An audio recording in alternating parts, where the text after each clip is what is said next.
Welcome back in one of the Bears Trouble Plays YouTube channel.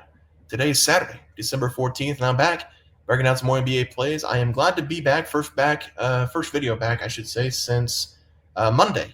We missed Tuesday through Friday. Hope everybody was able to find some winners. I did try to put some plays on Twitter. I think I went close to 500 on Twitter. Not the best, not the worst, but pretty good for not doing a lot of research, I guess. First time I've been away from the channel for multiple days in a row. Felt weird.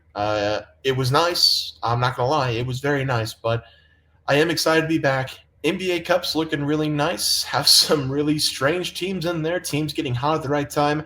We're going to be looking at some more NBA Cup matchups today, and we're going to get right into the gameplay with the Hawks going up against the Milwaukee Bucks. We are getting close to the NBA Cup Finals. This is going to be a game played in Las Vegas for both of these teams. They've been finding ways to win. That's all you got to do in this NBA Cup scenario, tournament scenario. The Atlanta Hawks coming off a big win going up against the Knicks. They were able to knock them off and advance as an 8-point underdog. They have been getting great play from several players in this run, and I used to say I didn't love the NBA Cup, but it really does remind me of March Madness. All you got to do is get one of these teams in. It feels like a tournament kind of situation. It is a tournament situation, but it feels more like March Madness, and this is a great example. The Hawks, I feel like nobody thinks of them as like a really good team, and they found a way to win games. They found a way to make it to Las Vegas. I feel like everybody's maybe rooting for the Atlanta Hawks. I know I am. They're the underdog in this game. They've been the underdog in every scenario so far this season. They're hovering around 500. This is just a great example. If you get hot at the right time, anybody can win anything. We are closer to the NBA Cup Finals, and the Atlanta Hawks are still hanging in there. And I did used to hate the NBA Cup, but now I'm enjoying it. I'm enjoying it. I still don't love the color of the courts, but I'm enjoying these NBA games. I think the Atlanta Hawks are playing great basketball right now. They just beat the Knicks. I'm going to take them with the points. Obviously, if I had to pick an outright winner, I think the Bucks are the better overall team. But anything can happen in these tournament-like scenarios. Atlanta Hawks have been proving that every single game so far. Trae Young, diabolical. Shooting craps on the New York logo the other night. That was awesome. Probably going to see the mayor say no more throwing dice on the center core. That's bad sportsmanship. And I didn't want to do this, but I'm going to. Ohio State, how soft is Ohio State? A federal offense or a felony charge or something like that for planting a flag on Ohio State's logo for next season or the seasons after that if Michigan wins there. You want to talk about a soft state. I thought the players played soft. They fought more after the game, but Ohio State not only played soft, the state's soft with that kind of ruling. You got to be kidding me with that. The best thing about sports is the rivalries. We saw 10 to 12 fights on a rivalry weekend of teams planting flags. Nobody made laws against them planting flags in their home field in the center besides Ohio State. That is the softest thing I've ever seen in my life. But going back to basketball here, I'm going to take the Hawks with the points. I think they're playing well. I'm going to root for the underdog. Give me the Hawks as the play. For the other play, these are just two good teams. The Rockets going up against the Thunder. Both these teams, playoff teams, unless something drastic happens. I've said this multiple times about the Rockets. The way they play basketball just makes me smile. They play very tough defense. If they're making their shots, they're almost impossible to beat. They've been making their shots this season. They only have lost 8 total games in the year. For the Thunder, they're the exact same as the Rockets, except they're just a little bit better in every way possible. Plus, they have the better overall player. They've only lost 5 games this season. They shoot better from the field. They defend better on that side of the ball. It's literally the Houston Rockets just a smidge better everywhere on the floor. I am going to take the points, though, in this game. A team like this, or teams like this, I should say, that defend well, I feel like the unders in play. It's sitting at like 204. I was a little bit scared to touch that, or maybe 209 or something like that. I was a little bit afraid to touch the under, but I will take the free 6 points. I think both these teams are very similar. I do think with the two defensive teams, the two defensive mindsets coming into this game, the points is probably the best way to go, especially in a tournament-like scenario in Las Vegas.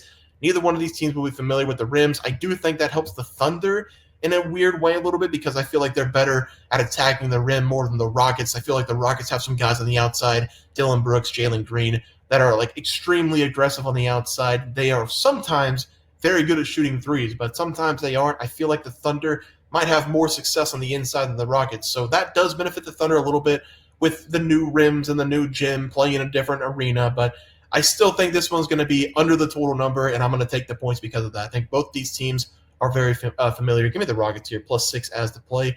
Let's go to the props. First prop of the day. We're going to be taking Clint Capella and I'm going to be attacking the Milwaukee Bucks. And I've been saying some negative things today, I feel like, but I've got to go after Giannis Antetokounmpo. I talked about Ohio State, how negative they are, how soft they are. Giannis, he's a 7-footer. He's built like a brick wall. He didn't used to be like that. He's worked extremely hard to be the person he is today. Talented, top 5 player in the NBA, 7-footer with muscle everywhere. He's been one of the best players in the NBA for 5 consecutive years. He's super athletic. He has the size down low to do whatever he wants.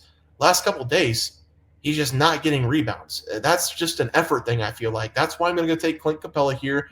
First play over 9.5, because Clint Capella, he doesn't play a lot of minutes. He plays between 20 and 25 minutes per game. He's still going to get you 10-plus rebounds every single time because he has effort down low. He goes for every single ball. He's very good at offensive rebounds. He's very good at defensive rebounds, and they don't play through Clint Capella. He's not a scoring option. They're not trying to give the ball to Clint Capella down low. They're trying to get Trae Young to make his threes on the outside, and then Clint Capella get offensive rebounds and kick it out to him. So I'm going to take Clint Capella in this game. I think it's a lack of effort from Giannis, and I understand. Giannis is scoring 30-plus points per game on the other side. He's doing his best down there. It's not – I don't want to be disrespectful to Giannis, but, I mean, at some point you've got to question, like, why is this guy only having 5 rebounds? I think he had 6 or 7 rebounds against the Magic. That's unacceptable. You're 7-footer. You're playing 32 to 35 minutes every game. You cannot finish a game with under 10 rebounds if you're 7-footer, built like Giannis Antetokounmpo. I just feel like it's a lack of effort, especially on the defensive side. But again, he's one of the best players in the NBA. Who am I to tell him how to play basketball? I am just going off of what his last couple games have been. Hasn't been crashed on the glass. Clint Capella is a glass cleaner. I'm going to take him over 9.5 rebounds as the first play. Final player prop of the day. We're going to be taking another big man. And I'll tell you right now, if you don't want to bang in the paint, just click off this video because we're banging in the paint in the NBA Cup on Saturday afternoon. We're going to take 2 big boys to get the job done. Give me the over 10.5 rebounds for Alperen Sengun. Over 10.5 rebounds. If you remember the graphic, neither one of these teams are shooting very well in the season. Thunder have been a little bit better than the Rockets, but neither one of these teams shoot overly well. Defensive play is very good. We have a neutral court with neither one of these teams playing on this court the entire season. I do not think we're going to have very friendly rims on the outside, and that's going to be perfect for some rebounding player props. We go with the over 7-foot Turkish player in this one because he's been cleaning up the glass. He's done that in the last couple games against the Warriors, had 26 points, 11 rebounds. I also like this player prop because Sengun is playing 30-plus minutes per game. Over the last 3 games, he's played 32-plus minutes in 2 of those 3. The more time on the floor, the better. No Chet Holmgren down there banging with the bigs. I do think he's going to be able to clean up the glass the entire game, and I do expect both these teams to struggle from the field because of the rims and because of the arena. I'm going to take Sengun in this one over his total rebounds as the final play of the day. Let's go to the recap graphic. We're going to be taking the Hawks plus 3.5, the Rockets plus 5.5. Clint Capella and Alperen Sengun over 9.5 rebounds and 10.5 rebounds. We are going to be playing in the paint, and we're going to be taking underdogs on a Saturday afternoon. Guys, this is going to do it for the NBA plays and props for Saturday, December 14th slated games. If you guys enjoyed the content, please sure drop a like on this video and subscribe to the channel below. See you guys next video, and thanks for watching.